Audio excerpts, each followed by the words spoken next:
Hey, welcome back. Welcome back. You seem surprised. No, man. Yeah. So, you had a couple of days off. How was it? I did. We took our oldest to college, so that was a little bittersweet. It was unique, but I'm back. Good.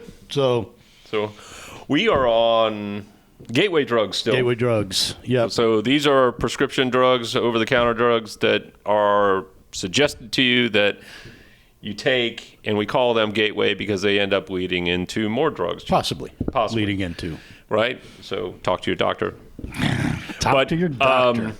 On these lines, I mean, you often see people that are on 4, 5, 6 different drugs and, how do they react with each other, blah, blah, blah. So it's better to, if you can, reduce these as much as humanly possible. Yeah. So today we are on Sleep aids. sleep aids. You ever take one? Not a prescription. No. Not to my knowledge. I mean, Somebody slip you a Mickey? well, I was trying to think, was there ever, like after a dental surgery or something that maybe but I don't think so. I don't think I've ever had it. Have you? Yeah, my first introduction was I was just starting out in the financial services industry, and I was more of a rookie working for a seasoned financial advisor. And unbeknownst to me, he took a large paycheck and went to a different brokerage firm, and all of that was dumped in my lap. I didn't know if I'd be unemployed the next day. I didn't know if I was going to be asked to save all the clients the next day. I had no idea. And I mean, I felt like I went to bed that night with like chest pains, like I was having a heart attack. You were like 20 something. Yeah, like 22. And I went to the ER and the doc was like, yeah, you're having like stress issues. So he prescribed me an Ambien and, I took a nap. Yeah. That was the first time I was ever introduced to that. And, off and on in life, things get a little bit out of whack. And there's so many, like, I guess, almost natural options available anymore from CBD. And I'm not an expert in CBD, but I've heard people that are popping the gummies and getting good results from that. Yeah, there's I think that as a whole, these are designed to be very short term, very similar to what death in the family, somebody's sick, you have something going on, and that's the common theme with all of these drugs, right? If there's an underlying issue, right, you should have it looked at. Right. So the 12 billion pound gorilla in this space is the benzodiazepines. That's a mouthful if it's not, right? And those are typically used for anxiety and insomnia. That's your Xanax, Yes, those are your Xanaxes, your Halcyons, those types of ones. And then literally the other class is the non-benzodiazepines, and those are your Ambien, Sonata, Lunesta, yeah. Yeah, so these are all scripts. These are not the over-the-counter or natural No, the over-the-counter stuff, these are... we'll get into those in a minute. These are more the natural, if you would.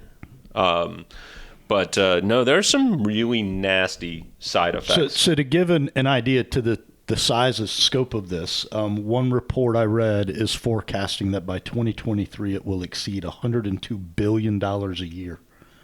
Right. And again, I don't think we get to these numbers, people taking these things from a short-term perspective. Right. People are abusing these. Doctors are abusing the prescribing of these. These are not. So to your point, I went and read, specifically it happened to be Ambien. I'm not picking on them. They just happened to be the one I went and read. But their window is 7 to 10 days. If your insomnia does not improve within 7 to 10 days, get back with your doctor. So doesn't go into detail as what happens at day 11, 12, 13. But I know, and I'm not speaking poorly of Ambien, but I think that all of these can in some form become almost addictive in nature.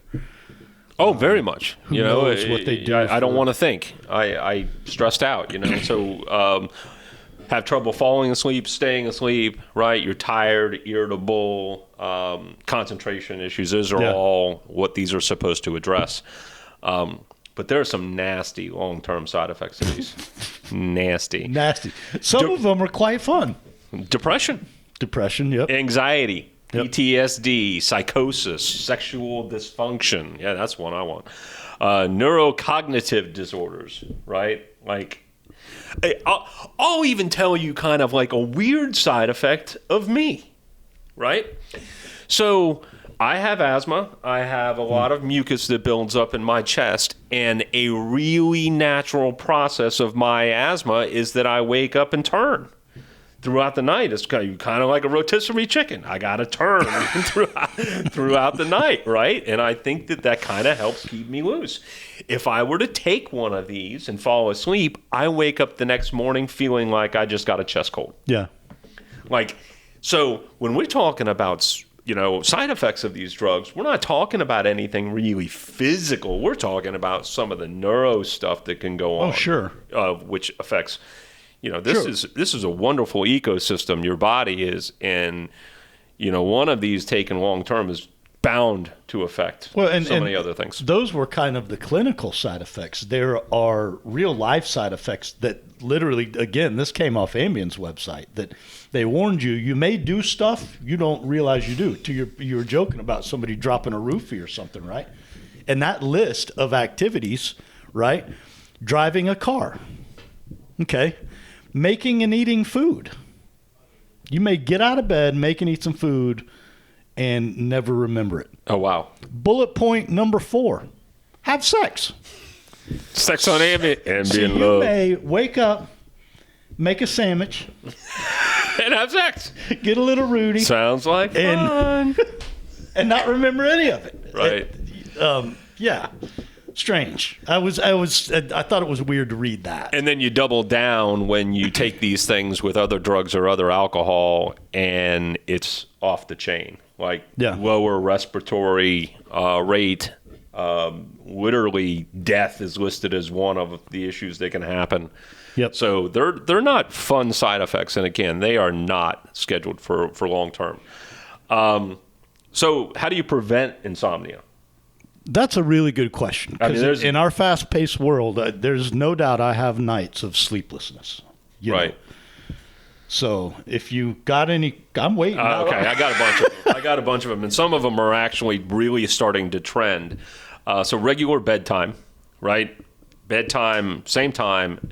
My family, I hate to use the term, but my family says you're the sleep Nazi.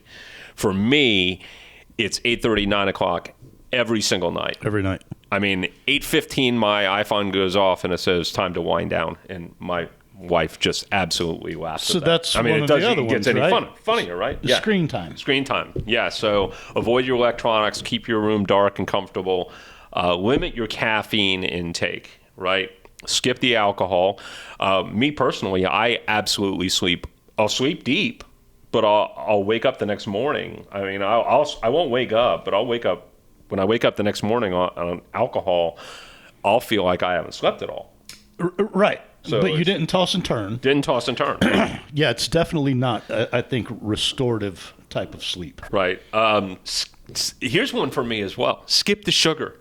A lot of people have that bowl of ice cream before they go to bed. Not only is that just throwing on the weight, but it's also like sugar gives you that short-term burst of energy. I don't know if I'm opposite of everybody, but I actually still fall asleep very fast when I've had sugar, but I'll wake up 2 hours later. Yeah. It's like, I don't know if it's finally kicking in. It's going, wake up, Gosh, I think so much of this country does that bowl of sugar, that 8, 9 o'clock. The carbohydrate late at night, yeah. That is loaded with sugar. Exercise. Get your body physically tired, yep. Right? And one that's been extremely trending lately, Huberman, MD, a guy you can follow on Instagram, he talks about this quite a bit. Huberman Labs is the thread, I think.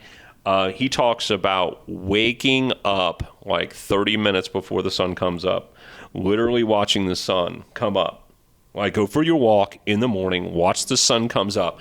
That sets your internal clock for the day. And if you can, you watch the sun go down or be outside walking when the sun goes down, and that kind of boxes you in. It will set your whole day. And there's so much mental work that's in mental studies that are going into these right now. It's really off the chain. It goes back to nature, right?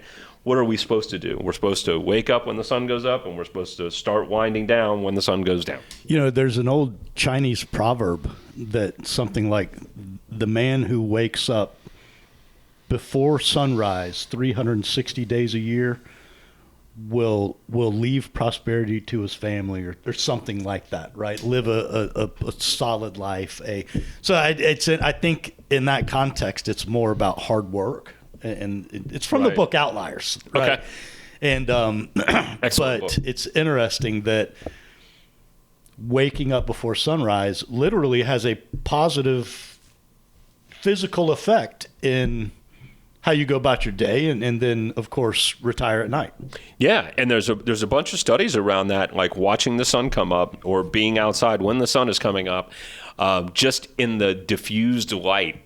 I mean, and how the light is diffused to you. And I mean, you wake up, you flip on a light in the kitchen, and it's like extremely concentrated on you. It's like a shock, right? You wake up and it's much brighter outside, but it's so diffused you won't have that same effect. But obesity is a big cause of not being able to sleep. Oh, sleep apnea. Sleep apnea is a real problem in this country. All right, so what can you do naturally, right? You have your melatonins, lots of your natural supplements. Again, I wouldn't even rely. I mean, you can't OD on melatonin. You can take as much melatonin as you want to fall asleep, and you're not going to overdose. Well, that's good. Right. So it's non-addictive, right? It's non-addictive, right? So other supplements there, meditation and prayer. You know, you and I are very passionate about that. You're here for a reason. You know, get back to your creator. Even if it's just deep thoughts on your own, I think you're going somewhere, right? Deep Thoughts by Kevin Transu. Right. Don't be talking, be listening, if that's possible. Acupuncture, what you eat, your tryptophans. We talked about that before with your meat intake. B vitamins, specifically B6. If you have a B vitamin deficiency, you might check into that. Those are big aspects. I'm going for a B shot today, as a matter of fact. Good for you. And then foods rich in magnesium. Last but not least, therapy, right? If you are going through something awful, you talk to some people who are qualified. You know, too much is said about mental illness in this country, and nothing is ever done about it. Nothing, yeah. So, I mean, if it's one thing that's weighing on your mind, go see somebody. Go see a counselor. It's a good go see a doc. Yeah. That's it, huh? That's it. That's good. You were well prepared for this one. You know, we only do it like 45% of our entire lives. Right. Might as well invest in trying to do it right.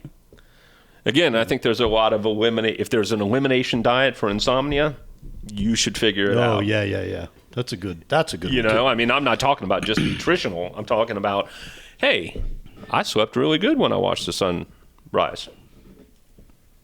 Figure it out. It's your body. Yeah. Okay. All right. Questions, comments, concerns, hit us at snackcast@yes.fit. Stay moving. See you.